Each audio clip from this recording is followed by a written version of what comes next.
Good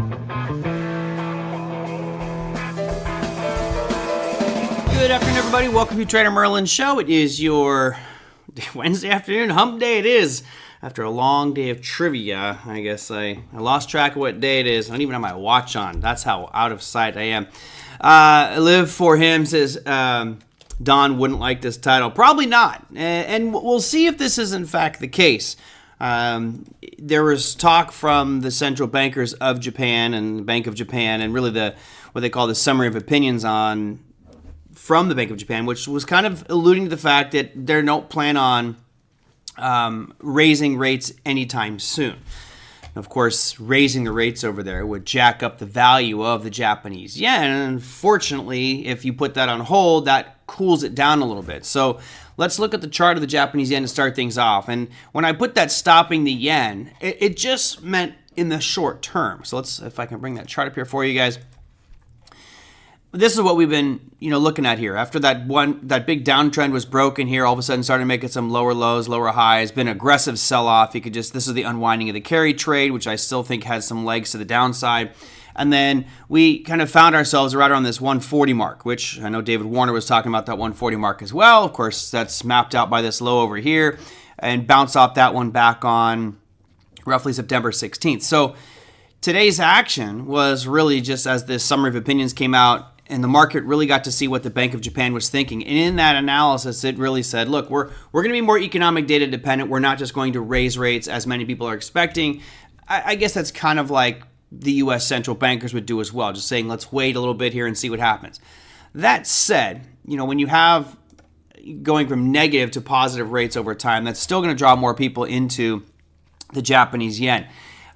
Depending on what the U.S. does with their interest rates, if we continue to lower, granted, we're going to lower the short end of the yield curve. The expectation is another 75 basis points by the end of the year. That was switched to 50 basis points. Now it's back to 75 basis points. The more that the U.S. tugs down the short end of that yield curve, the short end of the interest rates, the more likely you're going to see this Japanese yen continue to rally, and this chart here of the U.S. dollar continue to fall. Remember, this is the inverse of the Japanese yen. So realistically, since July of this year, the Japanese yen has been aggressively moving up. The dollar has been moving down in this case. And you can see today, obviously, we saw a big jump to the upside. Now, if the Bank of Japan does more and more intervention and kind of keeps saying, hey, we will raise our rates even more, then that would further drop this USD JPY price chart. So right now, it's a very interesting position to be in. I know Don is probably still holding his short position. I would assume that he is because he's a bit more of that type. David Warner is probably doing something a little bit different here because we're coming right back up towards this next whole number here, which is going to be 147.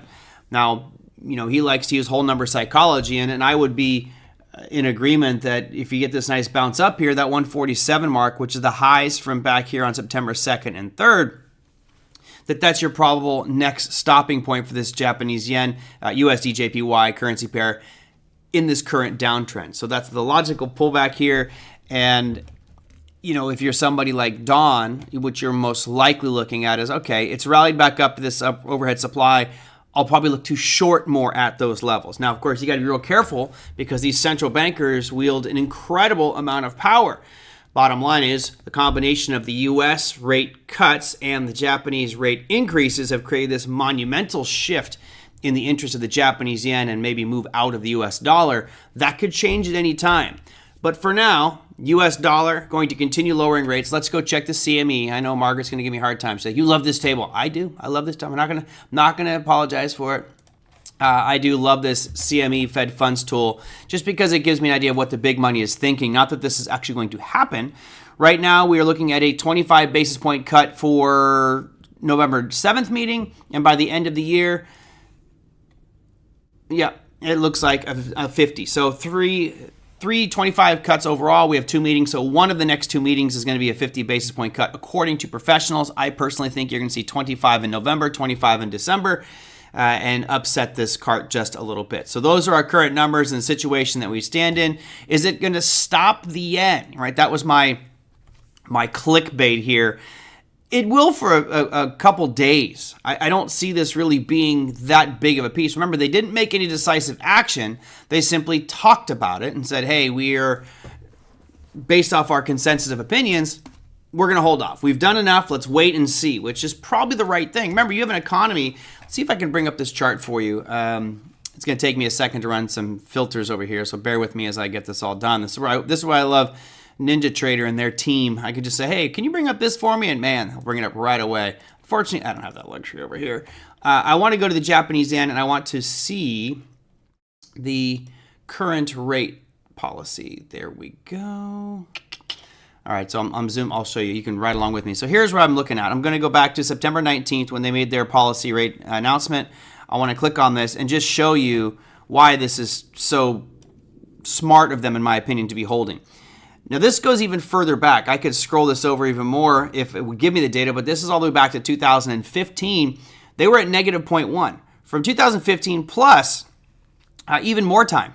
You know, I don't know how far back this went. I think it was 2014 or 15 when they got to that negative 0.1, but they stayed there forever. And this is easy for an economy to figure out what's working and what's not because you're not changing that variable, right?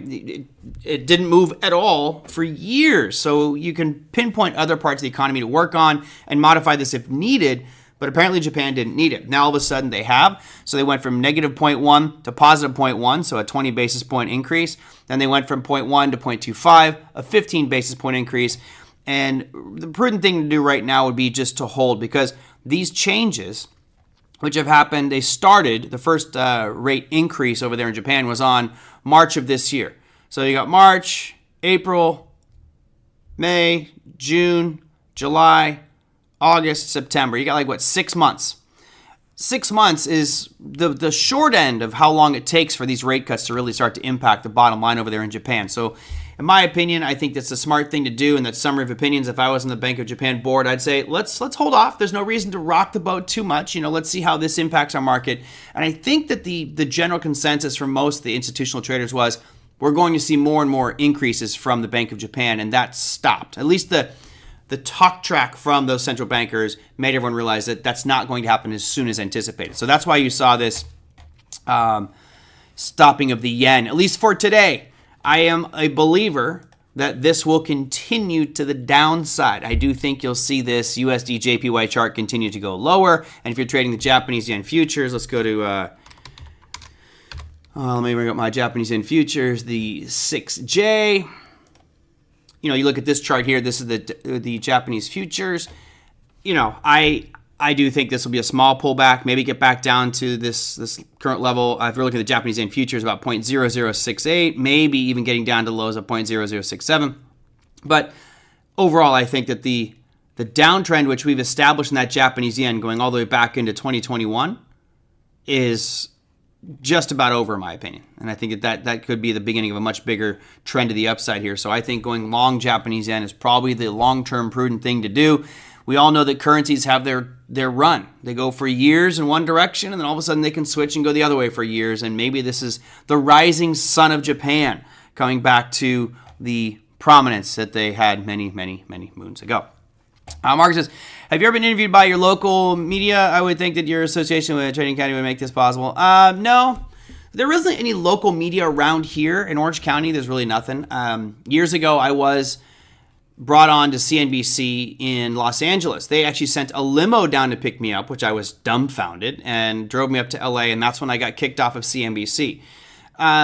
Would I do more of it? Unfortunately, Margaret, I don't have connections. You would think that maybe with my years in the markets and experience that I have all these connections. I really don't. I'm a horrible networker, like appallingly bad networker, and it's one of the things that I regret, but I'm not a really good networker. I wish I had connections. I would like to actually do a much more, a dream job for me. I'll tell you what the dream job would be. Dream job for me would be I wake up, I get to trade, I look at the markets, and then I have a show where I talk about the trades I was in today, but I have a full-on production staff. And I'm doing similar to what I'm doing now, but much more trading related. I would also show a portfolio. I bring on guests who are going to help manage that portfolio. It would be financial, it would be educational at the same time, but on a major network where you have multi-million-dollar budgets. I think that that's lacking in current market. I believe that there's a lack of transparency as far as what these TV experts are holding, what they're trading. Are they front running their own trades? I mean, Jim Cramer is one of the best examples of that, where he tells you to buy something and he's actually shorting it in the other account. I don't know who to trust on TV. It's because I don't watch any of the major news stuff. So I'd love to be back on, but I'd have to have an unscripted show. I don't want to sit there and read a teleprompter like the vast majority of TV shows. It's just not for me. I don't like teleprompters at all. I'd rather make mistakes organically, because I am human, and I think that is an important element to all of this. So yeah, if you got connections, let me know. I'd love to go on Fox, CNBC, Bloomberg again. Why not? Let's do it. Ricardo says, Merlin, any thoughts on TastyFX? Different platform, but same family as TastyTrade. I haven't used TastyFX. I used TastyTrade very minimally, just a few trades when we were working with Click and Tasty, but I have not done anything with them, so I really can't give you any big insight there. Classic Goldman Sachs, always using a head fake when trading. Yeah, Margaret, I would say that is really for everybody. Everybody. I mean, every financial firm is doing that. And that's just, I make this statement sometime, and I think people think I'm being a little too jaded, but I believe that every financial firm, without question, is using their influence and media displays to sway an investing population. Look, when I read an upgrade from Goldman Sachs on a specific stock, an upgrade, what that means to me typically is the stock has already moved up enough, it's moved up a lot, and now they have to upgrade to not look stupid. Because if they didn't upgrade it and the thing jumps 50% and they're down here to hold, they look dumb. So after something rallies 50% or 30% or whatever, they'll say, hey, we're going to upgrade our outlook on this stock. And they outlook it to the price it's currently at, so they don't look dumb. They're like, oh, see, got to our target, recalled it. It's like, you called it after it got there. Then the vast majority of people that read an upgrade believe that, hey, this company is fundamentally different. It's great now because Goldman just told me, buy this stock. Well, what you aren't aware of is A, they're playing catch up on their ratings, and B, they may actually be unloading positions. That's why they're trying to get new buyers to come into the market. That's what Jim Cramer talks about in that manipulation video. And to me, I don't trust one shred of news from any news outlet, any news source. I think we have to just look at the price charts and figure out what that is. So I'd like to be this kind of voice of truth and openness that goes on a financial network and transparency. If it got to that point where I was on these major networks and I had a show, sure, I'd actually have a link to my accounts on their webpage. So, and you couldn't be able to buy or sell, but you could see all the balances, all the positions, everything that was currently going on live real time. I would offer that as part of the allure of that program. So you can see everything that's going on, see the good trades I've made, the great trades I've made, the bad and the horrible, right? See all of those. And I think that would be better, more transparency. I hate when I get somebody on TV and they're like, oh, well, this company's amazing and yada, yada, yada, yada, yada. And at the very bottom in small fine print says they may or may not hold positions in this stock. It's like, how about you tell me exactly what your position is? They hold 50,000 shares and here's their average price. Like, that would be really important to know when you look at someone on TV telling you to buy a stock. Everybody is using you to push their own agenda, I believe. I keep pushing Michelle McCory to contact you for a discussion on Bitcoin. Hey, I'd love it.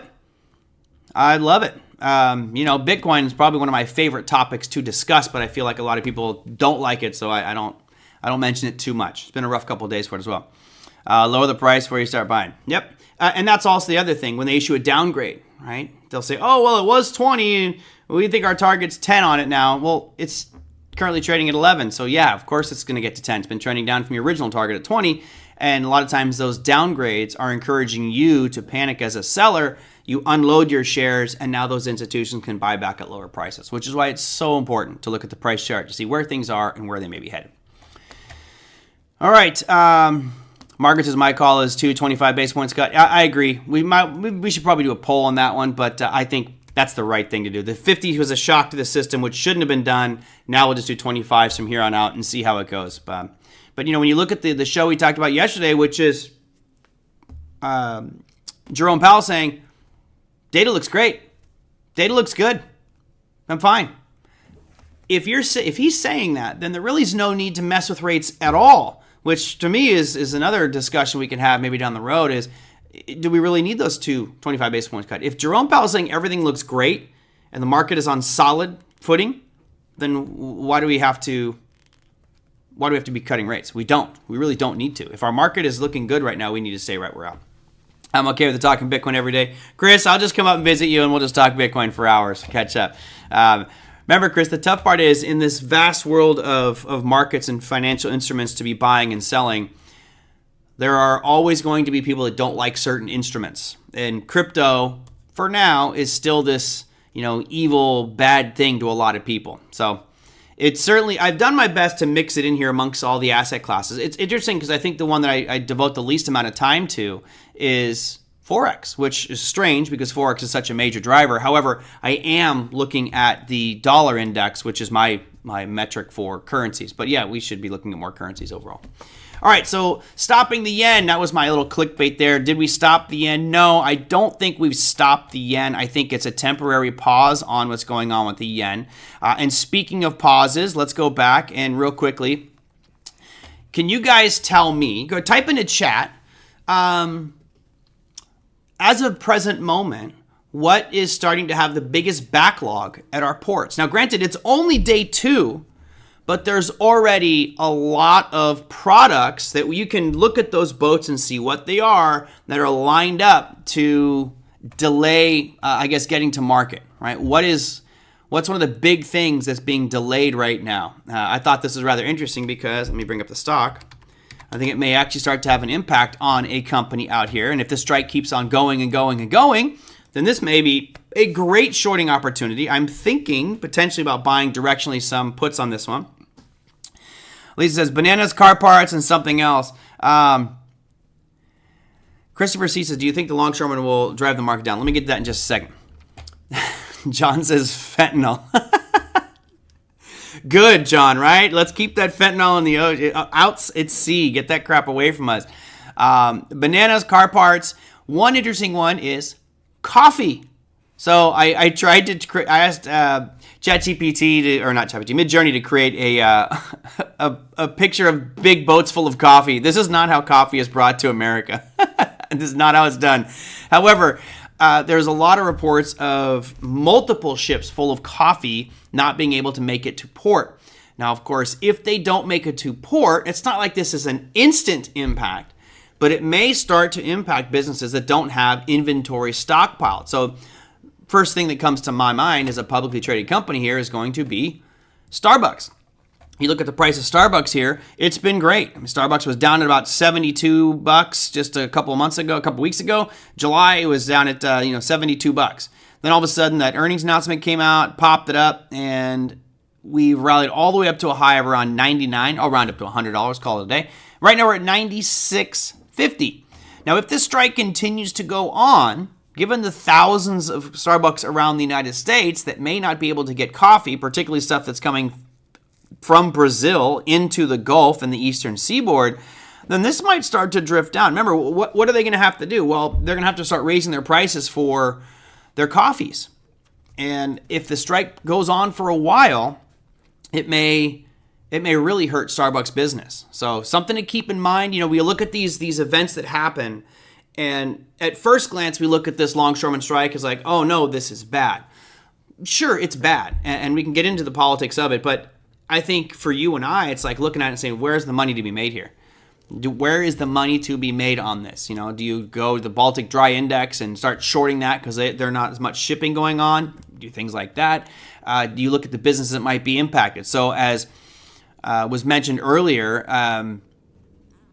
bananas, right? Bananas could be short supply. Yeah, I heard from a friend the other day that there was a run on toilet paper again for toilet paper. It's just because of what happened in COVID, which is ridiculous. I mean, come on, guys. I don't think that's going to be, we're not headed to that level of disruption. However, coffee, cars, I watched an interview with the head of the union. I forget his name. He's a pretty tough dude. And remember, I mentioned on yesterday's show, I believe that the union and the longshoremen collectively have an immense amount of power. If they wanted to, and they could hold out as long as possible and cripple the U.S. economy. It sounds crazy to say it, but the amount of goods and services that are coming in from those border entries is massive. And we may not feel it for a couple of weeks, but you start to get this thing into, 2, 3, 4 months worth of a strike, we are all going to feel it. Sad thing is I can't stock up on bananas because, as you know, bananas are like they're green, green, green, green, yellow, and then the next day they're black. Like, I don't know what happens to bananas. It's like somebody hits the switch on those things, and they always just turn black in my house. Anyway, John's, I'm always looking for the silver lining, as you should. Always look for the silver lining. Stars at Costco said people are hoarding at Costco. They showed very long lines. Yeah, and I'm going to be going to Costco this weekend, but not for hoarding. Personally, I don't think that this strike is going to impact my personal consumption patterns at all. I don't drink coffee, but knowing that this could impact coffee in a few months, keep your eye on that. So that can happen. 3 months.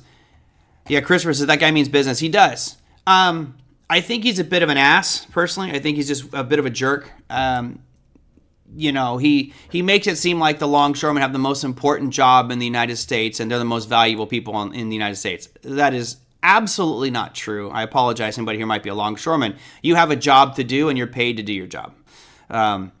Regardless of how much money comes in from your actions, you are paid a salary. And if you don't like it, you can always go somewhere else. In this case, they're collectively fighting for more and more and more money. I would argue that certain doctors are worth way more than what they're paid when they're saving lives. So you have to look at what's a fair wage for a job. And I don't know. I think that the longshoremen, sure, give them a little bit of a raise, but not 80%. That's insane. Absolutely insane. Yep, I do, Saul. I remember, well, I don't remember. It was a little bit before my time. They still haven't found Jimmy Hoffa. He says, you remember Jimmy Hoffa and the unions? I do. And he's certainly putting a target on himself. That's for sure. It's not just the businesses themselves, but politically, this could be one of those things that's very damaging. Just trillions of dollars worth of goods and services come through those ports every year. Margaret says that cannot happen. 3 months. I hope it doesn't go 3 months. If it goes 3 months, I think if we go 3 months of that kind of strike, I think that this is rolling over and it's going to start to drop pretty good. Because a lot of businesses, he in an interview, the union president was saying, "Oh, I'll tell you what's going to happen. After 1 week, people don't get their inventory. After 3 weeks, they're laying off employees." I'm like, it's not that dramatic. They're not going to start laying their employees off after 3 weeks. But you get to 3-4 months and these businesses don't have goods and services to sell. Yeah, you might start to see layoffs happen. Speaking of which, I did not bring this up today. It wasn't meant to be one of my talking points, but let's real quickly look at the jobs numbers today. Like look at that tangent. That was a good one. The jobs numbers today was really good. That ADP non-farm employment change was one of the second most important announcement of the week. Man, they were expecting a little bit of job creation from 103,000 to 124. We came out at 143, which is a great number. However, let me look back here after the COVID spikes so you can see where we are. We're still relatively low, but all in all, it looks good. It's higher than expectations. That's fantastic. Mike says, doesn't that affect only the East Coast for now? Isn't the West Coast not affected? Correct. There is talk about the West Coast longshoremen joining that strike, which if I'm a West Coast longshoreman, I am absolutely going to join that strike because you have more power collectively, right? And next time that the West Coast contract comes up, the East Coasters will support you. So that, to me, this is a brotherhood thing. If you're in the union, West Coast should go on strike. I'm just saying I don't support it, but if I'm part of that union, I'd be saying let's strike right now. Now, here's the issue, Mike. If I've got product coming from Brazil, so let's say go back to the coffee and bananas, right? A lot of it's coming from Central South America. A lot of that's coming up the eastern seaboard, coming through the Gulf, right? So now, if I know these ports are closed and I've got ships, massive container ships full of goods and services, fruits and vegetables coming from Central and South America, coffee, and things like that, what do I have to do? How do I get that to the U.S.? So let me real quickly bring up a map. Just because we have that power. Let's go maps. And close this out. Okay. So bear with me. So if we look at this map here, just to put it into perspective. So if I've got product that's coming from Brazil, which is over here, right? These products have gotten on giant shipping containers in Brazil, and they're coming up through the Atlantic, and they're going to land in this eastern seaboard here. Now, if I am going to try to get this to a west port, which is a little bit further away, what do I have to do? These boats now are going to either have to start from Brazil, go up underneath Puerto Rico, through the Panama Canal, and then all the way up the Pacific coast to get to California. That's a long detour. Or the current boats that are just sitting out here are going to start to, fire back up, go all the way back around through the Panama Canal, and then come back down to Long Beach. So I don't see that happening.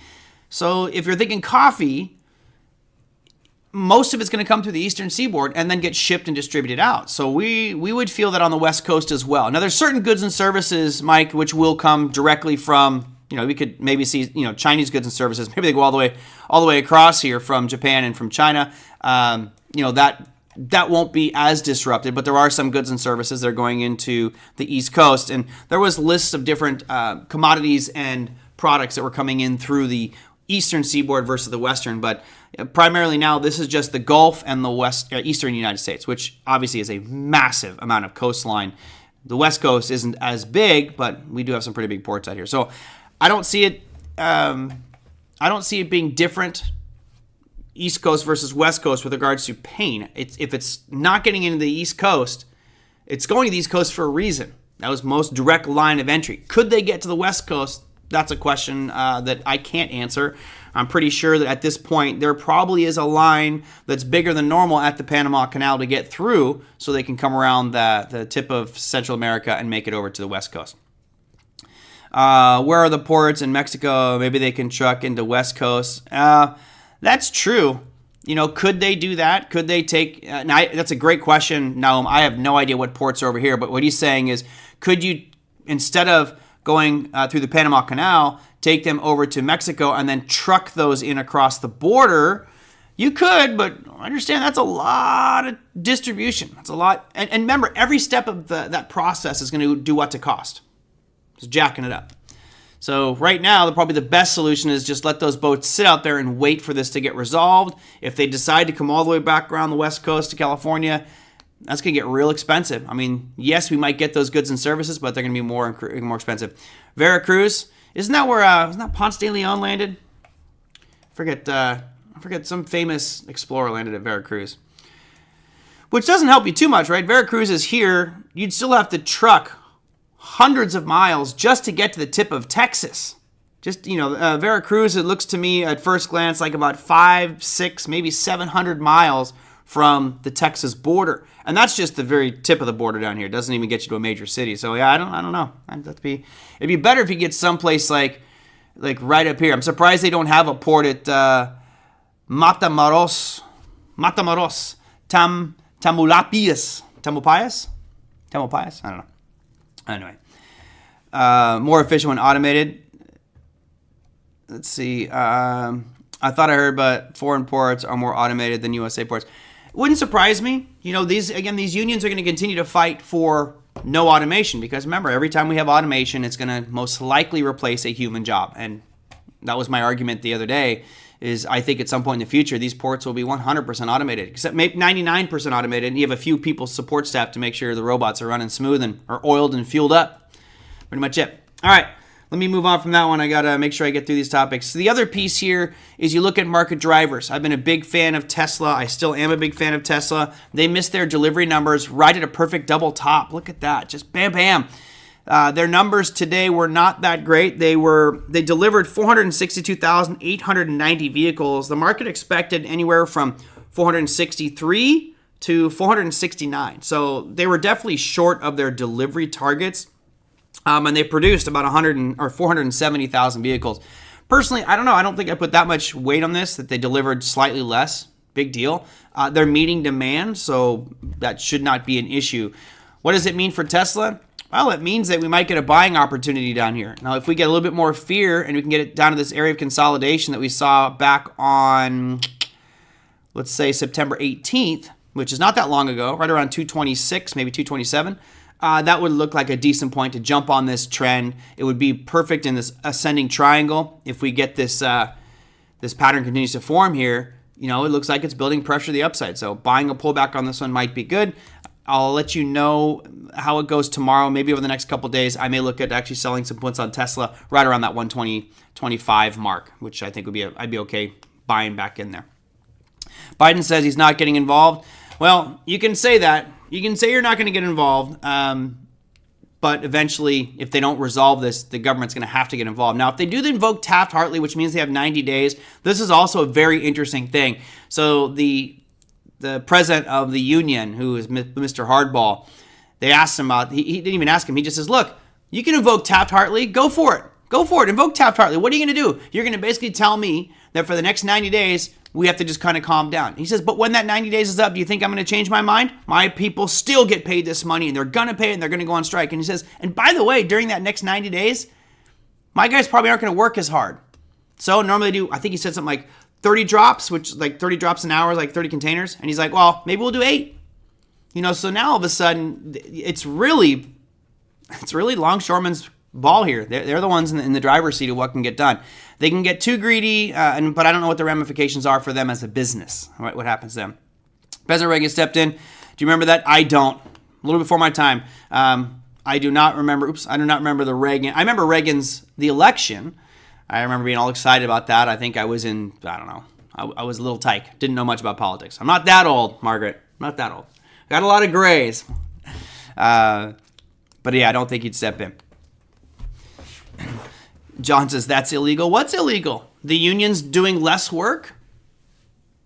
Where does it say it's illegal that they have to deliver 30 drops as opposed to 8? Right? And this is why I told you when I was in the union, I hated it because there were people, we went on strike. I was in the grocers union, so nothing near the longshoremen. Those guys work way harder than I did. But when I was in the grocers union, I was part of a strike. And it was an interesting experience. I was younger, so you kind of see how this whole process works. The people on my grocery store most of them were horrible workers. They were just milking it. And if I'm the business that's running that port, I want efficiency. I want people to work hard. So I'm all for automation. 1944 was my first election. Great way to start. I remember Reagan fired the air traffic controllers when they went on strike. Wow.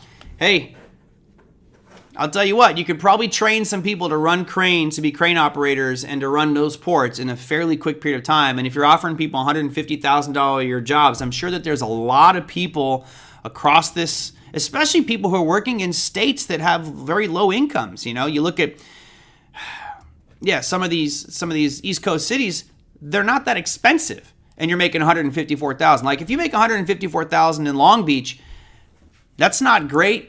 California is really expensive, but if you're in maybe Atlanta, which I wouldn't necessarily say is a poor, but let's say you're Jacksonville, let's say you're in Wilmington, North Carolina. These aren't really high cost of living places. You're making $150,000. You're doing pretty damn good. Oliver says I'll do it. I think how many of you here, let's say I offered you a job, and let me pick how about Norfolk, Virginia, right? So Virginia, got a big port over there. How many of you would be happy to make $150,000 a year to go to the port and do some port operation job? $150,000 a year plus full benefits, which are pretty good because it's union.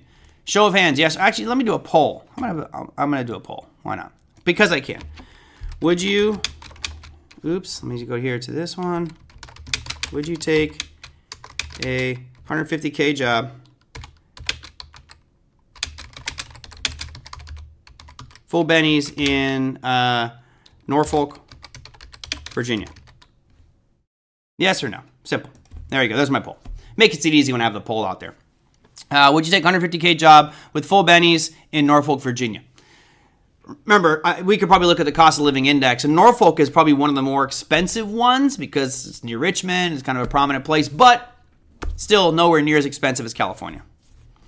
Scott says it's a no-brainer. They take home half of that. The rest goes to benefits. Yeah, I don't know if it's half, Chris. My benefits were that much when I was in the union. I seriously considered it when I was in college. Crane operators make $250. My uncle was a crane operator in Germany, and he made pretty darn good money. Yeah, those crane operators, it's scary. My uncle is the quintessential German man. He's got the big mutton chops. I could fit, I'm not exaggerating, 3 of me in him. He is a very large man, and he has to climb up that crane, which is, hundreds of feet. I remember going to work one day with him, watching that. I was like, man, that's how do you climb up that? But that's a long way. Anyway, I bet they get strike pay, and when the strike ends, they still get some income. Correct. Yeah, they'll be compensated for it, sure. And then you certainly don't want to be the one that crosses that line, right? You don't want to be the scab. We had scabs. There were some people, I felt bad because you don't get paid while it's going on, but I think you do get some compensation after it's all settled. And when I did my strike, it was fun with me. I mean, we literally had a keg of beer in the back of the guy's truck, and we just stand out in front of the grocery store signs, strike, strike, strike, whatever. We were young and dumb. But there were people that absolutely needed money. They could not afford to miss a paycheck, and some of those people might be impacted. Those are the ones that went back to work, crossed the picket line. Those were scabs, and the grocery stores didn't close, by the way. The grocery stores still functioned. They still worked. They weren't as efficient as they were before, but you have to be focused 24/7 on a job like that. Yes, if you're looking at a port worker job, but remember, you're not putting in 24-hour days either. You're putting in maybe, let's say, a 10-hour day. I'm pretty sure it'll be an 8 because it's a union job, so they'll be capped. They want to overwork you, so it'll be an 8-hour day. Hey, you give me 150 for a fairly, I'm going to say not the most, I apologize, because I know some longshoremen might really be upset about this, but I don't think it's an intellectually challenging profession. It's manual labor. It's moving this from there. It's taking this forklift and getting on that truck and making sure the numbers line up and making sure everything runs smoothly. That's a lot of people in the United States that would qualify for that job and happily take it. They can't strike in my line of work. Why can't you, John? You can strike in your line of work. Hasn't that happened? I'm pretty sure it's happened many times, the airline strikes. You can. My dad was a Teamster. I promised to never cross a picket line. Yeah, I wouldn't cross a picket line either. I don't want that bad blood on me, but there you go. All right, let's see. You would do 410s, most likely 8s, but you can do 410s. The average day is 5 to 6 hours and paying for you guys are funny. Lastly, let me talk about this one real quick. I thought this would be an interesting discussion. Someone asked me, this came in over the weekend, what semiconductor would you buy today? Well, I missed this, Jim, on Monday's show, and I wanted to address this because I think I have my opinions about the companies themselves. And just at face value, I would say, well, it's got to be NVIDIA, right? Because NVIDIA is leading that charge in that specific market segment that I think is going to be the most valuable. But then again, we also have a bunch of money pouring in. So I wanted to bring this up for you. Let me see if I brought it up. I'm pretty sure I have it all set for you. The CHIPS Act, right? So we had the CHIPS Act, which was, $52 billion that was going to be granted as grants and loans to companies to build projects. And which ones are the big benefactors there? Because in my mind, if someone gave me billions of dollars to run my business, I've already got a big burden off my shoulder, which is raising capital. So you guys tell me, who do you think is the biggest benefactor in this CHIPS Act so far? Who was the number one company that's received the most money out of that $52 billion that was issued and signed under Biden? And also of interest today, guys, Biden signed off a bill that would say that these companies that received this money and are building these factories would not have to go through final government environmental impact reports and sign off. I thought that was extremely interesting. Now, they still have to go through like EPA stuff, so it's not like they're completely exempt from environmental reports, but the belief was it would take too long to get the final government approval on them and testing, so we'll just trust the lower entities that do that. I thought that was interesting. Yep. Yeah, Oliver, it's not NVIDIA. Intel. 8.2 billion. So here's the map of the United States. Let me see if I can make it a little bit bigger for you guys. And you can kind of take a peek at, where the construction is happening. So if you are in these states, this obviously is great for you. This ultimately down the road will maybe bring in tax revenue and streams like that. So Arizona is the one that we've talked about a bit on the show. You can see Arizona right here. You've got Intel is building a factory. They're building 2 new fabrications and expanding down there. They received $8.5 billion in grants and $11 billion in loans. So, man, pretty impressive. So they had a $32 billion project going in Chandler, Arizona. Right next to that, you have, give me the second one, Taiwan Semiconductor is building 3 new fabrication plants in Phoenix, Arizona. Project size will be $65 billion. They received about $11.1 billion from the government. Now, Margaret, Taiwan Semiconductor got $6.6 billion. Intel leads with 8.5. And you look here, there's a third one, which is Amcor, much smaller. They received $400 million for a $2 billion project. So you got a tiny one. I've been looking at the different areas of consolidation. Obviously, you have one over here, which is Rogue Valley Micro Devices in Palm Bay, Florida. I got to say, I think this is a bad place to put in a very sensitive tech firm, chip making. I mean, you're right on the coast. I mean, we just had hurricanes and hurricanes there. It's crazy. If you look here, right around Austin, Texas, in Taylor, Texas, you had Samsung is building a new fabrication plant. You have another one in, there's two here from Samsung. They're building an R&D factory in Taylor as well as a packaging facility. And then you also have Samsung. These are all three Samsung? I thought there was one in Austin. Where's the Austin one?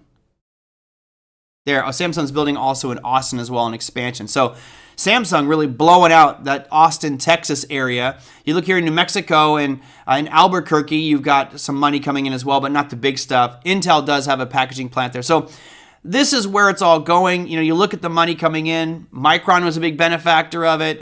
Global Foundries was.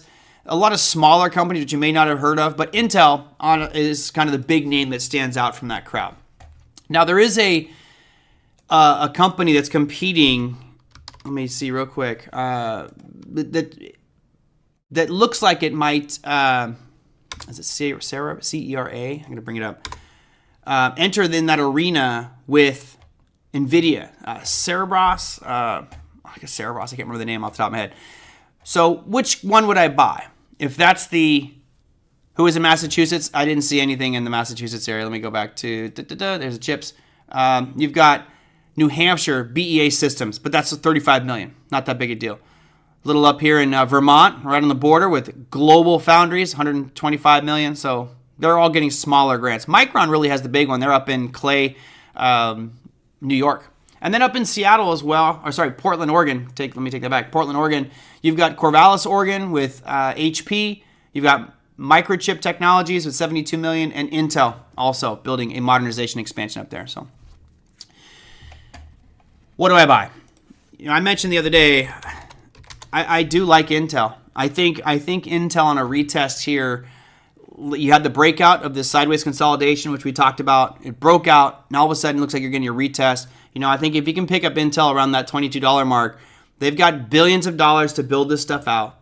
They look like they're discussing splitting the company into two different models, which I don't know whether that gives you two shares, right? Does Intel split into an Intel Foundry share and then an Intel chip sales department, right? It could be two separate companies here, and that kind of makes me excited about it because then you would get a split. You would get two separate shares. If they did do that with the shares, they may split the company, keep it all under the Intel umbrella. But I think that there definitely is some upside here, even though I believe their chips are not as good as NVIDIA's, right? They're more CPU, not GPU. So I'm more interested in NVIDIA overall. But, NVIDIA, I think is gotten a little bit overvalued. And you can see the chart here on NVIDIA. We do have what's called a symmetrical triangle, which is compression of price. We're making lower highs and higher lows. Normally, when that breaks, it's a break to the upside, okay? It's a normal break to the upside on this because the momentum has been up. So good for anybody who's long on NVIDIA. Even though you're not seeing any new highs recently, it's just a pause. And as long as these lows keep getting higher, then the probability is better. This thing's going to move to the upside. But I just don't feel comfortable jumping on it and buying it right now. We talked about that 100 mark where I was selling some puts on it. That was a great one, but never got exercised those shares. Do I want to look at Broadcom? Not that I have anything against Broadcom. I like what they're doing with some of their chips, but nah. I would have to say, if I was forced to make a decision, I'd have to buy a company right now in the chip space. I would probably buy Intel, just because they're so beaten down, and it looks like they have some bright things on the horizon. And all these other ones are just incredibly strong. I mean, you'd be buying near the all-time highs on most of these market indexes. You should ask a serious gamer which stock to buy. They're going to say NVIDIA. I'm going to say NVIDIA. Because most of these gamers, it's critical of a GPU, depending on what game it is that you're playing. And I think was that the last piece I had to talk about? Oh, and last piece. Oh, God, we're flying. I'm going to save this question. So, Timmons, you asked me about JP Morgan. I'm going to talk about JP Morgan tomorrow. I want to wrap up here because I got a meeting that I got to get to at 3, so I got to end at 3 if not before and upload the show. But Timmons asked, he says, can you, I'll show you the question, which we'll talk about tomorrow. Can you look at JP Morgan today and offer your insights? Is it a short opportunity? I'll leave this as a cliffhanger for everybody. Here's JPM. He's asking if this is a shorting opportunity on JP Morgan. I will start off, see what the topic for tomorrow's show is. But I will definitely cover this one on tomorrow's show, Timmons. So don't worry, I'm not avoiding the question. I certainly want to get to it, but this would take me another 10 minutes or so, and I want to make sure I get to this stuff here, which is the important economic data for mañana. If you look what's happening for your Thursday activity, we have some more employment data. Of course, that's the unemployment claims and challenger job cuts.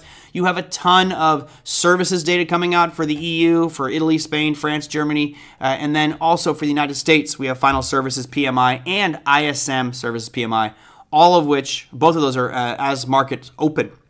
So 15 minutes into the trading day, we get our first piece of data. 30 minutes in, we get the next one, along with factory orders, natural gas storage, and much, much more. So it could be an exciting day, particularly in the opening session. I got stopped out today. I did a breakout trade on the opening range of the S&P. It looked great. It was just nice move up, broke out of the opening range breakout, and then all of a sudden, literally like the seconds after I went long, man, it just came screaming down. It was like a 12-point drop, stopped me out, and then proceeded to have a nice rip to the upside. So one of those days the market just said, not your day, Merlin. We're moving on to something else. All right, that's that. As far as the earnings calendar, there is not anything, I wouldn't say any monster names for Thursday. Maybe a couple, like Constellation Brands, I think, if I remember correctly, is like the only real main one that's reporting tomorrow. So, yeah, CSTZ is Constellation Brands. So there you go. Margaret says JP Morgan's earnings are coming up. Let's look at that exact day here. So JP Morgan's earnings are going to be October 11th. So, yeah, you got another couple weeks here, and then you got their earnings announcement coming up. So, will be an interesting one. Which stock was the Merlin? Oh, what was I trading today? S&P futures. Yeah, I'll show you. So it was so fast. It was one of those ones like, really, did that just happen? Go to the ES. Go to 5 minute. And you can see right here, we broke out of this, not even opening range, but the kind of what I was looking at, this peak right here that happened just before market open. And I was like, okay, we'll go long in that breakout. And you can see right here, the candle right after it just came screaming back down, stopped me out. I guess just stopped out right in here, so it wasn't too big of a loss, but and then just came screaming up. So I was like, damn it, dab nabbit. Yeah, it wasn't, Chris, and this also kind of, what Chris said here, says Iran and Israel heating up. Ugh.